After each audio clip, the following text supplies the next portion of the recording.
बाबा जी राम लाल ते जरा गल करा जे।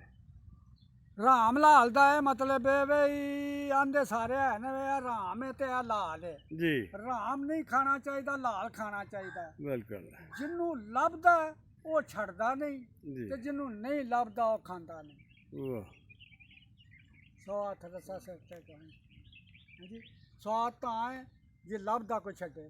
बिल्कुल वो नवाज मेरे नाल पढ़दा रहा जी जेड़ी कंपनी च जाके लगदा सी ना लोग नौकरी छड़ के टुर जांदे हैं जी आंदे सन सानू इस्लाम नहीं खान देना। जी ਉਹਦੇ ਅੱਗੇ ਉਦੋਂ 6 ਲੱਖ ਰੁਪਈਆ ਧਰਿਆ ਗਿਆ ਸੀ ਜਦੋਂ 200 ਦੀ 150 ਦੀ ਮਹੀਂ ਲੱਭਦੀ ਸੀ जी 6 ਲੱਖ ਰੁਪਈਆ ਉਹਦੇ ਅੱਗੇ ਧਰਿਆ। ਉਸ ਆਖਿਆ ਤੂੰ ਐਵੇਂ ਕਣੀ ਕੁ ਸਾਰੀ ਲੁੜੀ ਬਾਣੀ ਜੀ जी ਤੇ ਵਾਹ ਛਾੜਿਆ 6 ਲੱਖ ਰੁਪਈਆ ਚੁੱਕ ਲੈ। ਉਸ ਆਖਿਆ ਸੀ ਇੱਥੋਂ ਮੇਜ਼ ਤੋਂ ਚੁੱਕਣ ਵਾਲੀ ਗੱਲ ਕਰੋ ਮੈਂ ਨਹੀਂ ਜੇ ਲੈਣਾ। ਉਸ ਛੱਡਿਆ ਸੀ ਹਾਂ ਜੀ ਚੱਸ ਫੇਰ ਆਉਂਦੀ ਜੇ ਲੱਭਦਾ ਕੋਈ ਛੱਡੇ।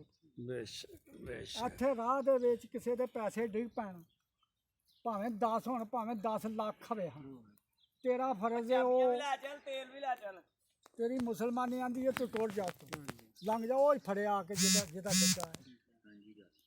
ਅੱਜ 10 ਰੁਪਏ ਕਿਸੇ ਦੇ ਡਿੱਗੇ ਹੋਣ ਤੇ ਪੈਰ ਧਰ ਛੱਡਦੇ ਨੇ ਹਾਂ ਬਈ ਆ ਟੁਰ ਜਾਦਾ ਤੇ ਮਗਰੋਂ ਚੁੱਕਾਂ ਦਾ ਤੇਰੀ ਗੱਲ ਚ ਕੋਈ ਬੜੀ ਵਾਲੀ ਪੈਸੇ ਗਵਾਚੇ ਨੇ ਹਾਂ ਸਾਈ ਕੋਲ ਹੁੰਦੇ ਸਾਈਆਂ ਨੂੰ ਪੈਸੇ ਲੱਗੇ ਸਾਈ ਦਿੰਦੇ ਹਾਂ ਹਾਂ ਮੁਸਲਮਾਨ ਨਹੀਂ ਦੇਦਾ ਸਹੀ ਵੇਖ ਲੈ ਸਾਈਆਂ ਨੇ ਤੁਸੀਂ ਕਿੰਨਾ ਤਸੀਰ ਤੇ ਬਾਰ ਕਰਨੇ ਆ ਅਸੀਂ ਮੁਸਲਮਾਨ ਤੇ ਨਹੀਂ ਕਰਦੇ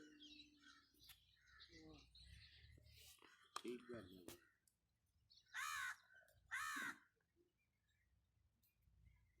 ਉਤਲੇ ਤੋਂ ਲਾ ਕੇ ਥੱਲੜੇ ਤੱਕ ਜਿਹੜਾ ਨਾ ਉਹ ਸਾਡੇ ਇੱਥੇ ਇੱਕ ਭਗਵਾਲੇ ਬੰਦਾ ਹੁੰਦਾ ਸੀ ਐਨ ਵਾਕਿਆ ਕੋਈ ਖਬਰ ਦੀ ਗੱਲ ਨਹੀਂ। ਉਹ ਲੋਕਾਂ ਦੀਆਂ ਰੂੜੀਆਂ ਪਾ ਕੇ ਨਾ ਚੋਰੀ ਰਾਤ ਨੂੰ ਤੇ ਉਹ ਪੈਲੀ ਆਪਣੀ ਵਿੱਚ ਸੁੱਟਦਾ ਹੁੰਦਾ ਸੀ। ਉਹ ਰੂੜੀ ਪਾਉਂਦਾ ਸੀ ਪਿਆ ਤੇ ਉਹਨੂੰ ਸੱਪ ਲੜ ਗਿਆ ਤੇ ਰੂੜੀ ਦਾ ਸੱਪ ਲੜਿਆ ਭੈਣ ਚੋ ਬੜਾ ਗਰਮ ਹੈ ਤੋਵਾ ਕਰਨੀ ਚਾਹੀਦੀ। ਜਿਹੜੀ ਲਾਉਂ ਉਹ ਰੂੜੀ ਪਿਆ ਪਾਉਂਦਾ ਸੀ ਰਾਤ ਨੂੰ ਹਨੇਰੇ ਤੇ ਉਹਨੂੰ ਸੱਪ ਲੜ ਗਿਆ। ਵੱਡੇ ਸਵੇਰੇ ਉੱਠ ਕੇ ਉਹਨੂੰ ਉਹਦੇ ਥਾਂ ਦਾ ਕੌਣ ਮਰੇ। ਉਹ ਸਾਰਾ ਪਿੰਡ ਸਿਰ ਤੇ ਚੁੱਕ ਲਿਆ। ਜਿਹੜਾ ਪਤਾ ਲੈਣ ਜਗੇ ਅੱਲਾ ਦਿੱਤਾ ਤੈਨੂੰ ਕੀ ਹੋਇਆ।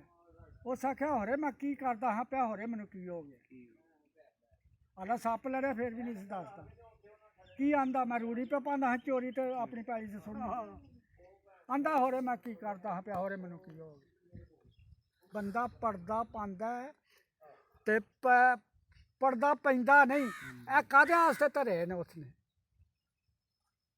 ਇਹ ਨੇਕੀ ਕਰੀਏ ਤੇ ਉਹ ਜਨਾਬ ਲਿਖੀ ਜਾਂਦੀ ਏ ਉਸੇ ਘੜੀ ਜਦੋਂ ਤੇ ਨੀਅਤ ਕਰ ਲੈਣਾ ਉਦੋਂ ਹੀ ਲਿਖੀ ਲਿਖ ਕਰ ਦਈਏ।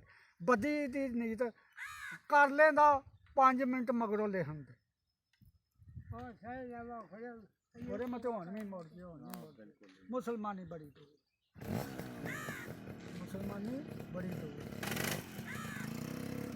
ਤੇ ਉਹ ਸਾਡੇ ਇੱਕ ਰੱਖਾ ਭਗਤ ਸੀ ਤੇ ਗੈਰ ਕੌਮ ਸੀ। ਉਹ ਆਂਦਾ ਹੁੰਦਾ ਸੀ ਇਹ ਮੁਸਲਮਾਨ ਨਾਂ ਦੇ ਨੇ ਉੱਤੋਂ ਲਾਇਲਾ ਪੜ੍ਹਦੇ ਨੇ ਥੱਲੇ ਪੈਰਾਂ ਨਾਲ ਰੇਂਡੇ ਖੋਂਦੇ ਉਹ ਗੱਲਾਂ ਸੱਚੀਆਂ ਗੱਲਾਂ ਕਰਦਾ। ਉਹ ਬੜਾ ਖਰਾ ਬੰਦਾ ਸੀ। ਖਰਾ ਬੰਦਾ ਸੀ। ਦੇਖੋ ਹੈ ਹਿੰਦੂ ਸੀ ਹਿੰਦੂ ਸੀ ਪਰ ਬੰਦਾ ਖੜਾ ਸੀ। ਬੰਦਾ ਖਰਾ ਸਹੀ ਤੇ ਉਂਝ ਉਹਨੂੰ ਲਾ ਕਹਿੰਦੇ ਹਨ ਪਾਗਲ ਗੱਲਾਂ 'ਚ ਖਰੀਆਂ ਕਰਦਾ ਸੀ। ਕਦੀ ਮਾਈਏ ਬੋਲਣ ਡੈ ਪੈਂਦਾ ਸੀ ਕਦੀ ਮਾਰਫਤੀ ਗੱਲਾਂ ਕਰਨ ਡੈ ਪੈਂਦਾ ਸੀ। ਹਾਂਜੀ ਤੇ ਰੌਣਕ ਲਾ ਛੱਡਦਾ ਸੀ ਜਿੱਥੇ ਬੈਠਾ ਹੁੰਦਾ ਸੀ ਨਾ ਉੱਥੇ ਹੀ ਰੌਣਕ ਲੱਗ ਜਾਂਦੀ। ਸਾਈ ਨਹੀਂ ਗਿਆ ਹੋਏ ਮਰ ਗਿਆ।